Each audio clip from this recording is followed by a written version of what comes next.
બનાસકાંઠાના અમીરગઢમાં વરસાદ નોંધાયો। લાંબા સમય બાદ વરસાદનું આગમન થયું છે। ઇકબાલગઢમાં બજારમાં નદી વહેતી હોય તેવા દ્રશ્યો સર્જાયા છે। અંડરબ્રિજ પાસે પાણી ભરાતા લોકોને હાલાકી વેઠવાનો વારો આવ્યો છે। તો બનાસકાંઠા અમીરગઢ પંથકમાં ખૂબ જ લાંબા વિરામ બાદ વરસાદની એન્ટ્રી। 15 મિનિટના વરસાદે ઇકબાલગઢ બજારમાં નદીઓ વહેતી હોય તેવા દ્રશ્યો સર્જાયા છે। ઇકબાલગઢ અંડરબ્રિજ આગળ વરસાદી પાણી ભરાતા લોકોને હાલાકી ભોગવવાનો વારો આવ્યો છે। વાહન ચાલકોને મુશ્કેલી પડી રહી છે।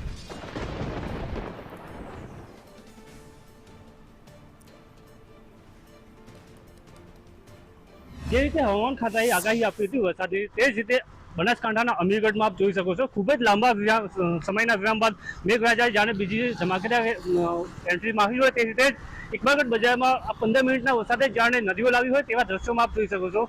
જ્યાં ખાસ વાત કરવામાં આવે તો ઇકબાલગઢ જે અંડરબ્રિજનું નાળું કહેવામાં આવે છે, ત્યાં લગભગ બાઇકના અડધા જે વ્હીલ આગળના છે તે પણ તે પાણીમાં તે ગરકાવ થયેલા છે અને 10 થી 15 મિનિટમાં એવું લાગે છે કે જે અંડરબ્રિજનું નાળું છે તે 2 થી 3 ફૂટ જેટલું પાણીથી ભરાઈ જશે। ખૂબ જ લાંબા સમય બાદ જે વરસાદ આવ્યો છે તેના લીધે ખેડૂતોમાં ખુશી છે, તો સાથે સાથે વાહન ચાલકોમાં તેમજ બાઇક ચાલકોને ખૂબ જ મુશ્કેલી પડી રહી છે।